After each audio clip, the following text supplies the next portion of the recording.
सके, कुछ कह सके। हमें इस काबिल बनाया कि हम ठीक तरीके से चल सके। हमें इस काबिल बनाया कि हम समाज में टिक सके, रह सके। लेकिन इतना करने के बावजूद भी हमने माँ की नाफरमानियां शुरू कर दी, माँ के साथ बदतमीजी करना शुरू कर दी। हमने माँ की बातों को ठुकराना शुरू कर दिया, बाप के बातों को ठुकराना शुरू कर दिया, बाप के हुक्म को हमने नजरअंदाज करना शुरू कर दिया। तो आहिस्ता आहिस्ता आहिस्ता आहिस्ता हमारे दिलों से अल्लाह उसके रसूल की अजमत, मोहब्बत, दीन की अजमत हमारे दिल से निकलती गई।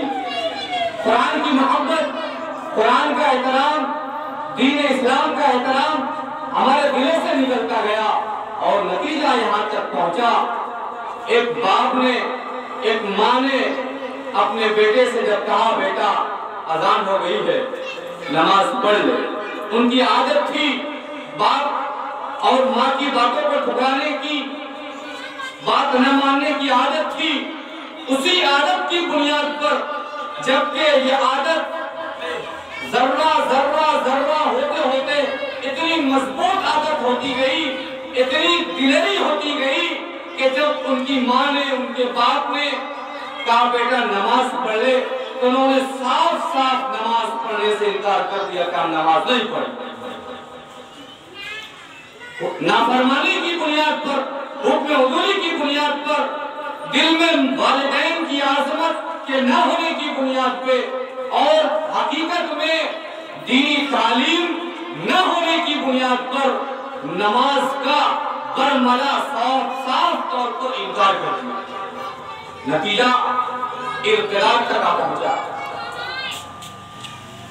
नमाज नहीं पढ़ा, नमाज नहीं पढ़ा कोई बात नहीं है, कोई बड़ी बात नहीं, बाद में पढ़ लेगा, लेकिन सरीह तौर पे नमाज का इनकार कर। जिस दिल में खौफ खुदा ना हो वो दिल नहीं बल्कि एक वीरान जंगल है।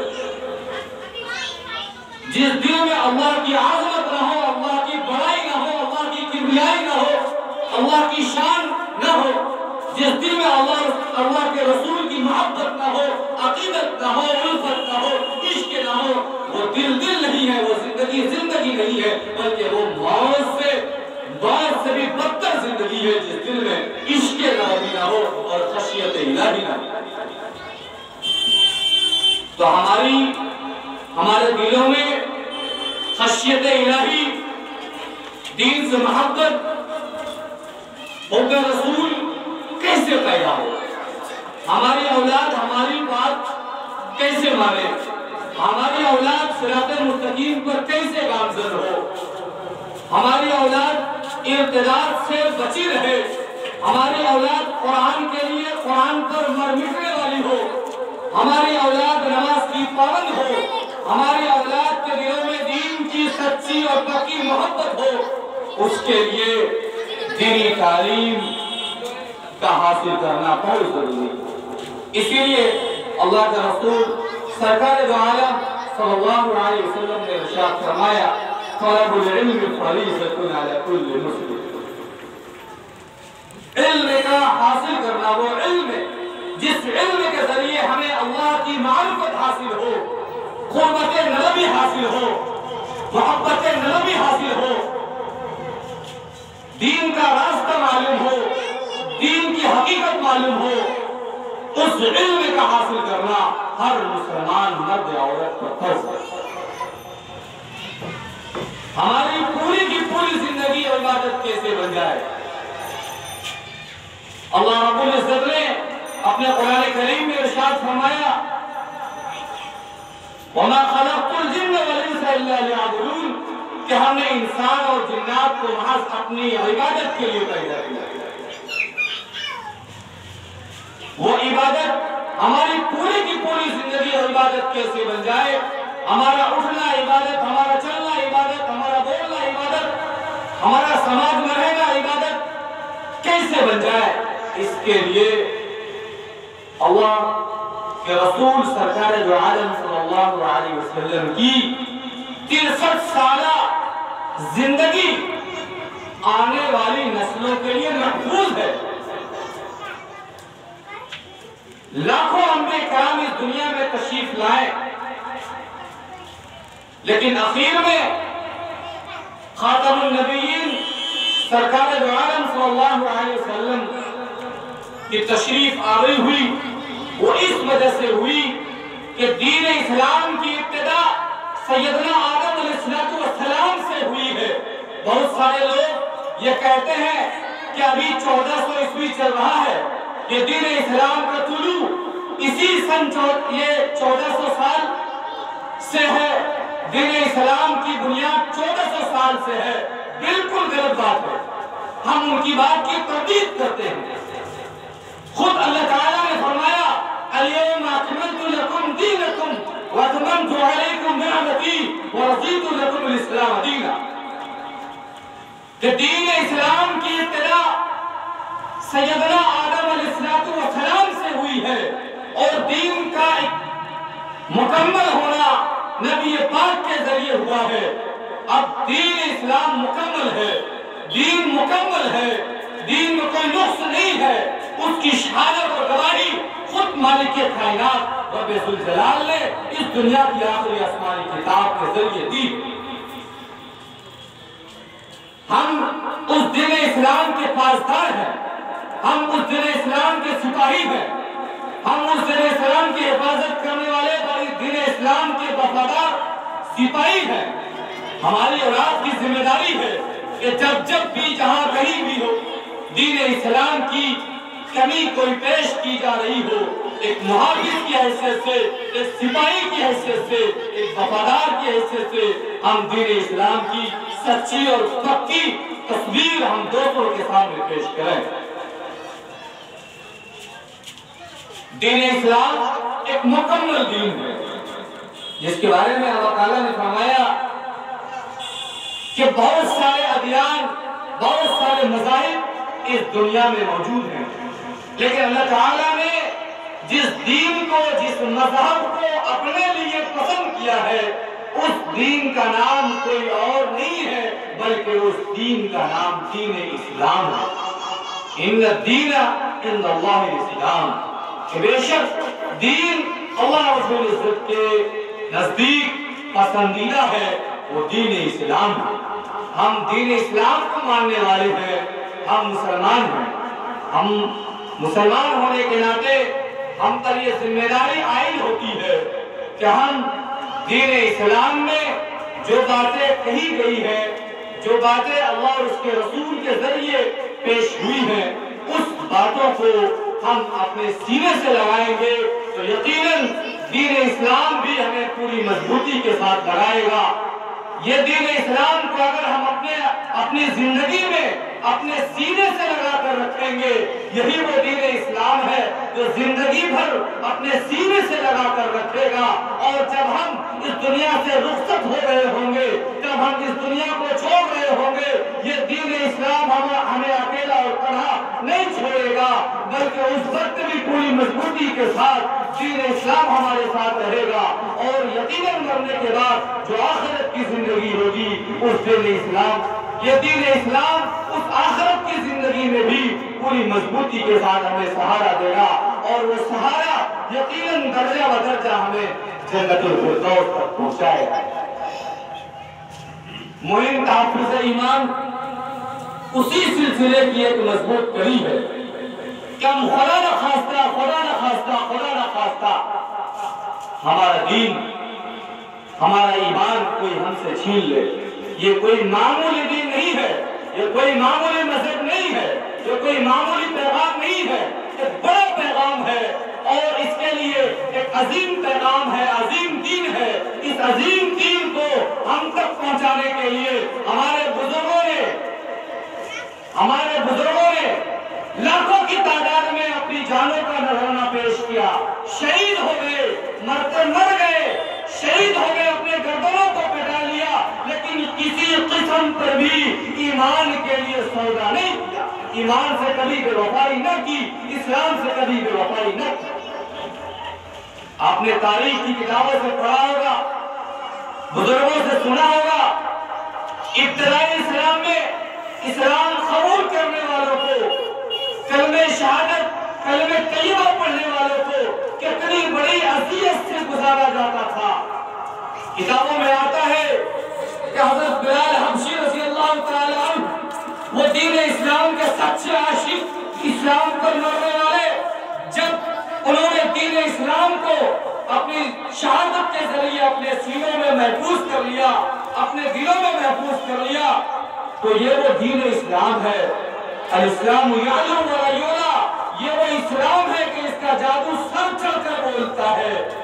कितनी बड़ी अज़ियत दी गई कि गर्मी का मौसम और वो अरब की तपती गर्मी, जहाँ की रेत आग उगलती थी, वो इस्लाम का नाम लेवा, इस्लाम पर मरने वाला सिपाही सैयदना बिलाल हबशी रज़ी अल्लाह तआला अन्हु को इस्लाम लाने की पादाश में, कलमा पढ़ने के जुर्म में, शहादत गवाही देने के जुर्म में, नबी पाक की गवाही देने के जुर्म में उनके बदन को नंगा किया जाता और तपती गरम रेत पर उसको लिटाया जाता। सोचे अगर गरम दीवार हो, गरम जमीन हो, नंगे पांव चलना दुश्वार हो जाता है, बगैर छतरी के बाहर निकलना दुश्वार हो जाता है। लेकिन वो इस्लाम के शहदाई, इस्लाम के सिपाही, इस्लाम के वफादार सिपाही, इस्लाम के नाम लेवा, जब उन्होंने इस्लाम का कलमा पढ़ लिया, उन्हें इतनी बड़ी अज़ियत दी जाती, गरम रेत पर लिटा दिया जाता और एक बड़ा भारी पत्थर उनके सीने पर रख दिया जाता कि गर्मी की वजह से अगर ये हरकत करना चाहे तो हरकत न कर सके। किस बुनियाद? इस बुनियाद पर कि उन्होंने इस्लाम कबूल किया। ऐसे बहुत सारे लाखों वाक़यात हैं जो हमारे लिए मशअल राह है कि लाख मुसीबत आए, तूफान आए, आंधी आए, इर्तिराज का सैलाब में खड़ा आए, लेकिन हम जो ईमान को मानने वाली है, हम मज़हब इस्लाम को जब सीने से लगा लिए हैं तो सर तन से जुदा हो जाए हमें परवाह नहीं, लेकिन किसी कीमत पे ईमान और इस्लाम हमसे जुदा ना होने पाए। आज उसी जज्बा को पैदा करने की जरूरत है अपने अंदर भी और हमारी औलादों के अंदर भी, कि अगर मौका लगे कहीं पर भी, अगर कोई बड़ी मुसीबत पेश आ जाए, हमारी औलाद को शहीद होना पड़े, तो उन्हें हम ये बता देंगे, उन्हें कह देंगे कि बेटा अपनी जान को दे देना, अपनी जान को दे देना, अपनी गर्दन को कटा देना, लेकिन किसी कीमत पे ईमान का सौदा न। हमारे बुजुर्गों ने भी यही कहा हो। एक मौके पर जबकि मॉब लिंचिंग के वाकयात आ रहे हैं, कोई अकेला तन्हा पड़ जाता है रास्ते में, दो चार कुत्ते किस्म के लोग उनकी जान लेने पे तुल जाते हैं और उन्हें कुछ कहने को, कुछ नारा लगाने को कहते हैं, जबरदस्ती मारते पीटते हैं। तो ऐसे मौके पर हम अजीमत का इजहार करें, रुखसत का इजहार न करें। ईमान से सच्ची मोहब्बत का सबूत उसी वक्त पेश होगा जब हम किसी कीमत पे कोई भी तूफान आ जाए, कोई बड़ी सी बड़ी मुश्किल आ जाए, हमें भूखा रहना पड़ जाए, बगैर छत के रहना पड़ जाए, बगैर पानी के रहना पड़ जाए, हम बगैर पानी के जी लेंगे, बगैर खाना के जी लेंगे, लेकिन एक सेकंड, एक मिनट भी हम बगैर ईमान के इस सरजमीन पे जिंदा नहीं रह सकते। इसीलिए हमारे बुजुर्गों ने ये सिलसिला शुरू किया है कि हम कुरान को अपने सीने से लगाए, कुरान को हम ताकों की जीनत न बनाए, बल्कि कुरान को हम अपने दिल की जीनत बनाए। कुरान ताकों पे रखने की जगह नहीं है, बल्कि कुरान को अपने दिलों में रखने की कोशिश करें। उसके लिए एक बड़ी मुहिम है। हम अपनी ख़वातीन इस्लाम से गुजारिश करते हैं कि आपको अल्लाह के नबी ने पहला मदरसा कहा है, पहली यूनिवर्सिटी कहा है कि उतलबुल इल्म मिनल महदी इलल लहद। माँ इस रुए जमीन की पहली यूनिवर्सिटी है, पहला मदरसा है, पहला स्कूल है। अगर हमारी माँ, हमारी बहन, हमारी बेटी ये तय कर ले कि हम अपनी औलाद को कुरान करीम से मुज़य्यन करेंगे। हमारी माँ बहन और बेटी ये तय कर ले कि हम अपने बच्चों को नमाजी बनाएंगे। हमारी ख़वातीन इस्लाम ये तय कर ले कि हम अपने बच्चों को इस्लाम पर मरने वाला मिटने वाला बनाएंगे।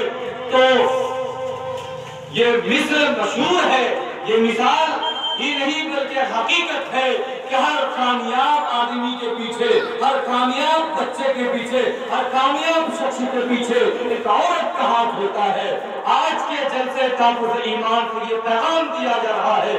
आइए हम और आप ये अज़्म मुसम्मम करें, ये अहद करें कि हम अपनी नस्ल को, अपनी औलादों को कुरान करीम से मुज़य्यन करेंगे, उनकी जिंदगियों को, उनके मुस्तक़बिल को रोशन करेंगे और वो रोशन सिर्फ और सिर्फ कुरान करीम से होगा। जब पूरी दुनिया ज़ुल्मत और गुमराही में डूबी हुई थी, पूरी दुनिया तारीख थी, जुल्म और तशद्दुद की इंतहा हो रही थी, इंसानियत को मिटाया जा रहा था, पूरी दुनिया खिसक रही थी, बिलक रही थी, उस वक्त पूरी दुनिया को अमन देने वाली, पूरी दुनिया को रोशनी देने वाली, पूरी दुनिया को जुल्म से निकालकर इंसाफ की रहनुमाई करने वाली इस दुनिया की वाहिद आसमानी और आखिरी किताब थी, वो किताब कुरान करीम थी, जिसको कहा गया यह किताब नहीं बल्कि रहमत है, ये किताब बरकत है, ये किताब सरापा इंसानियत के लिए बरकत है, रहमत है। ये किताब को जिस कौम ने अपने सीनों से लगाया, इस किताब ने उसको जमीन से अर्श फर्श से उठाकर अर्श तक पहुंचा दिया। ये किताब पर जब तक लोग अमल पैरा रहे, इस किताब ने उसको जिल्लत से उठाकर इज्जत की बड़ी कुर्सी पर बिठाया। ये वो किताब है जो पूरी कायनात के लिए, पूरी दुनिया के लिए बाइसे रहमत है, बरकत है। आइए आहद करें कि हम अपनी कोशिश के जरिए तय करें कि हमारी जो औलाद है, हम सबसे पहले उसको दीनी तालीम से आरास्ता पैरास्ता करेंगे। अब इस दुनिया का सबसे बड़ा तोहफा वालिदैन के लिए, बच्चों के लिए वालिदैन के जरिए सबसे बड़ा तोहफा है, वो तोहफा दीनी तालीम का तोहफा है।